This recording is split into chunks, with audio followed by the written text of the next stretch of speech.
Welcome to my nursing app.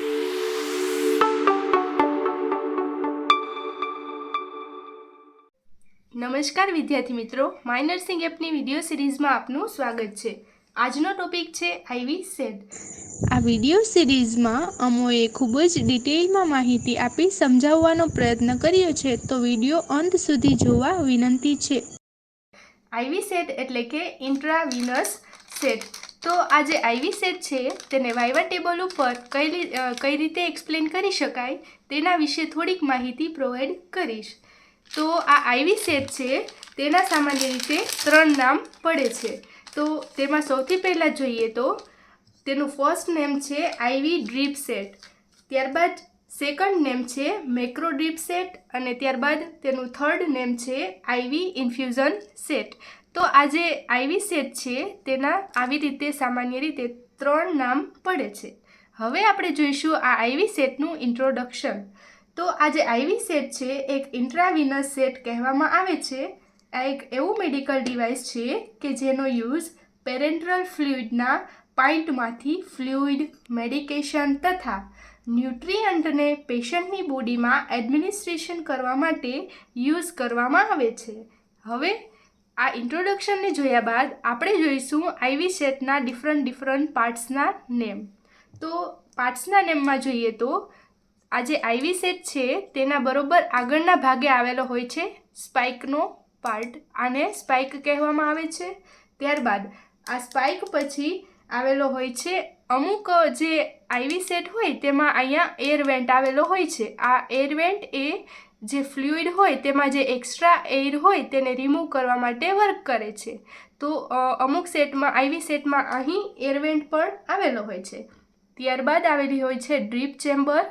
ત્યારબાદ આવેલું હોય છે આ ડ્રીપ ચેમ્બરની બરોબર નીચે આવેલું હોય છે સોલ્યુશન ફિલ્ટર. ત્યારબાદ આવેલી હોય છે આ પીવીસી ટ્યુબિંગ. ત્યારબાદ પીવીસી ટ્યુબિંગ પછીનો પાર્ટ હોય છે રોલર. આ રોલર દ્વારા જે ફ્લુઇડ હોય તેને સ્લો અથવા તો જે પ્રમાણે ડ્રીપ છે એ એડજસ્ટ કરવાના હોય તો તેને એડજસ્ટ કરી શકાય છે. ત્યારબાદ આ જે ટ્યુબિંગ છે ત્યારબાદ આવેલી હોય છે ઇન્જેક્શન સાઇટ. આ ઇન્જેક્શન સાઇટ પછી આવેલું હોય છે કનેક્ટરનો પાર્ટ અને કનેક્ટરના પાર્ટ પછી આગળના ભાગે આવેલી હોય છે નીડલ. તો આવી રીતે આ જે આઈવી સેટ હોય તેના ડિફરન્ટ પાર્ટ્સ અવેલેબલ હોય છે. તેમાં સૌથી પહેલાં આપણે જોઈશું સ્પાઇક. આ જે સ્પાઇક હોય એ લોંગ તથા આગળની બાજુએ પોઇન્ટેડ હોય છે, જેનો યુઝ એ ઇન્ટ્રાવિનસ સેટને પેરેન્ટરલ ફ્લુઇડના પાઇન્ટમાં ઇન્સર્ટ કરી અને પ્રિક કરવા માટે તેનો મેઇન યુઝ થાય છે. હવે અમુક જે આઈવી સેટ હોય તેમાં અહીં એરવેન્ટ આવેલો હોય છે. એ એરવેન્ટનો યુઝ એ જ્યારે પણ ફ્લુઇડના પાઇપમાંથી ફ્લુઇડ એ ચેમ્બરમાં જાય ત્યારે તેમાં રહેલી જે એક્સ્ટ્રા એર હોય તેને બહારની તરફ એસ્કેપ કરવા માટે તેનો યુઝ થાય છે. ત્યારબાદ આવેલી હોય છે ડ્રીપ ચેમ્બર. આ ડ્રીપ ચેમ્બરમાં ઇન્ટ્રાવિનસ ફ્લુઇડ એ પાઇન્ટમાંથી ચેમ્બરમાં ડ્રોપ્સ રૂપે એન્ટર થાય છે. ત્યારબાદ આ ડ્રીપ ચેમ્બર છે તેની બરોબર નીચે આવેલું હોય છે ડ્રીપ ચેમ્બરની નીચે બરોબર આવેલું હોય છે સોલ્યુશન ફિલ્ટર. આ સોલ્યુશન ફિલ્ટર એ જ્યારે પાઇન્ટમાંથી ફ્લુઇડ એ આ ચેમ્બરમાં આવે ત્યારે જો ફ્લુઇડમાં કોઈ પણ પાર્ટિકલ્સ હોય તો તે સોલ્યુશનમાં રહેલું પાર્ટિકલ એ આ સોલ્યુશન ફિલ્ટર દ્વારા ક્લિયર થાય છે. ત્યારબાદ આવેલી હોય છે આ પીવીસી ટ્યુબિંગ.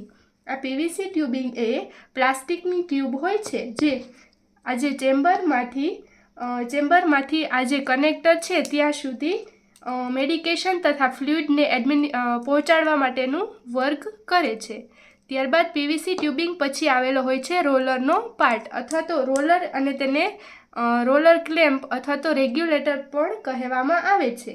આ રોલર ક્લેમ્પનો એ રોલ હોય છે કે જે મેડિકેશનને કેટલા અમાઉન્ટમાં અથવા તો કેટલા ડ્રોપ્સ મુજબ સેટ રાખવા તે માટે આ જે રોલર હોય તેને તેના દ્વારા એડજસ્ટ કરવામાં આવે છે. ત્યારબાદ આવેલી હોય છે આ ઇન્જેક્શન સાઇટ. આ ઇન્જેક્શન સાઇટમાંથી જે ઇન્ટ્રાવિનસ ફ્લુઇડ હોય એ અહીંયા કનેક્ટર સુધી પહોંચે છે.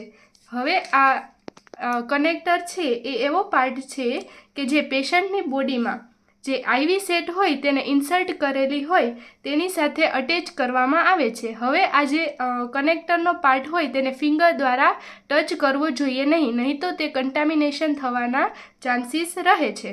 હવે તેની આગળના ભાગે આવેલી હોય છે નીડલ. આ નીડલ છે એ કેપ દ્વારા કવર થયેલી હોય છે, જે તમે જોઈ શકો છો, જેનો યુઝ એ પાઇપને એક વખત પ્રિક કરી અને તેમાં જે એર હોય તેને રિમૂવ કરવા માટે યુઝ થાય છે.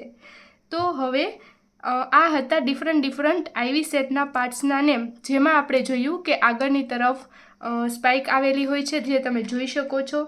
આ સ્પાઇકની બરોબર નીચેના ભાગે અહીંયા આવેલું હોય છે એરવેન્ટ. તે અમુક આઈવી સેટમાં આવેલું હોય છે અને અમુકમાં આવેલું હોતું નથી. ત્યારબાદ એરવેન્ટ પછી આવેલી હોય છે ડ્રીપ ચેમ્બર. હવે આ ડ્રીપ ચેમ્બરની બરોબર નીચે આવેલો હોય છે સોલ્યુશન ફિલ્ટરનો પાર્ટ. ત્યારબાદ આવેલી હોય છે ટ્યુબિંગનો પાર્ટ. ત્યારબાદ આવેલો હોય છે રેગ્યુલેટર, રોલર અથવા તો રોલર ક્લેમ્પ. ત્યારબાદ આવેલી હોય છે ફરી પાછી ટ્યુબિંગ અને ત્યારબાદ ટ્યુબિંગ પછી આવેલી હોય છે ઇન્જેક્શન સાઇટ. આ યલો કલરની છે તેને ઇન્જેક્શન સાઇટ કહેવામાં આવે છે. હવે ઇન્જેક્શન સાઇટની બરોબર નીચે આવેલો હોય છે કનેક્ટર અને કનેક્ટર પછી આવેલી હોય છે નીડલનો પાર્ટ. તો આવી રીતે આ ડિફરન્ટ પાર્ટ્સના એટલે કે આઈવી સેટના પાર્ટ્સના નેમ પાડવામાં આવેલા છે. હવે આ આઈવી સેટના પાર્ટ્સના નેમ જોયા બાદ આપણે જોઈશું તેના ડિફરન્ટ યુઝીસ. તો યુઝીસમાં સૌથી પહેલાં જોઈએ તો જે આ સ્ટાન્ડર્ડ આઈવી સેટ હોય તેમાં ડ્રોપ ફેક્ટર એટલે કે ડ્રોપ ફેક્ટર છે એ સામાન્ય રીતે 20 ડ્રોપ્સ પર ml એટલે કે 20 GTT પર ml ડ્રોપ ફેક્ટરમાં અવેલેબલ હોય છે. ત્યારબાદ હવે આપણે જોઈશું તેના યુઝીસ. તો યુઝીસમાં જોઈએ તો આજે ઇન્ટ્રાવેનસ સેટ એક એવું મેડિકલ ડિવાઇસ છે કે જેનો યુઝ એ મેડિકલ સેટિંગ્સમાં ફ્લુઇડ, મેડિકેશન અથવા પેરેન્ટરલ ફ્લુઇડને પેશન્ટના બ્લડમાં અથવા તો બોડીમાં એડમિનિસ્ટ્રેશન કરવા માટે તેનો યુઝ કરવામાં આવે છે.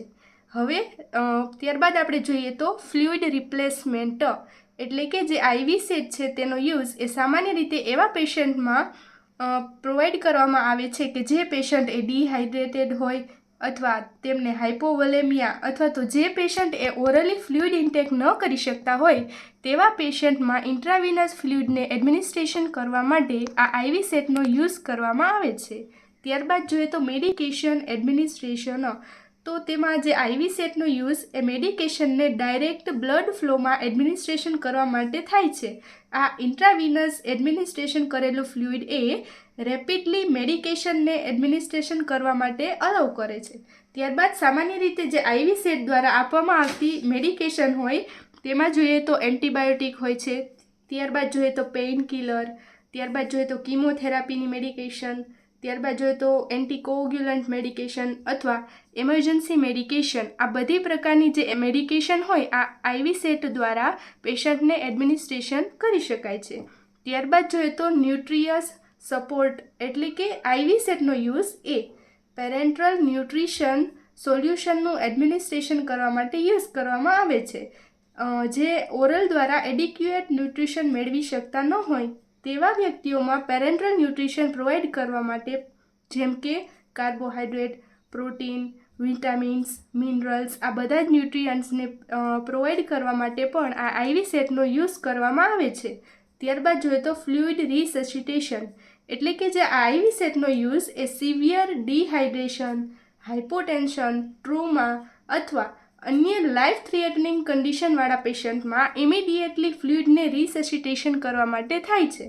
ત્યારબાદ જોઈએ તો ડાયગ્નોસ્ટિક ટેસ્ટિંગ એટલે કે જે આઈવી સેટ છે તેનો યુઝ એ વિવિધ ડાયગ્નોસ્ટિક પ્રોસિજર તથા ઇમેજિંગ ટેસ્ટ જેમ કે સીટી સ્કેન એટલે કે કોમ્પ્યુટેડ ટોમોગ્રાફી સ્કેન, ત્યારબાદ જોઈએ તો MRI એટલે કે મેગ્નેટિક રેઝોનન્સ ઇમેજિંગ અથવા તો ન્યુક્લિયર મેડિસિન સ્કેન માટે કોન્ટ્રાસ્ટ એજન્ટને એડમિનિસ્ટ્રેશન કરવા માટે પણ આ આઈવી સેટનો યુઝ કરવામાં આવે છે.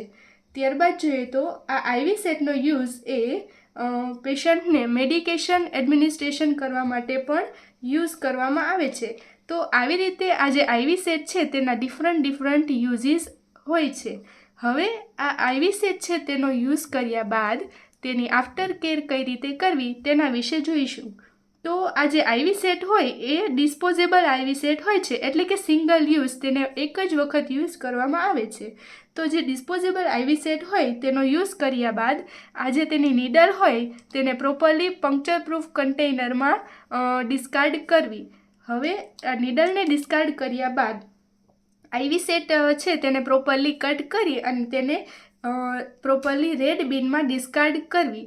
તો હવે આવી રીતે તમે વાઇવા ટેબલ ઉપર પણ આ ઇન્ટ્રાવીનસ સેટ એટલે આ આઈવી સેટને એક્સપ્લેન કરી શકો છો. Thank you.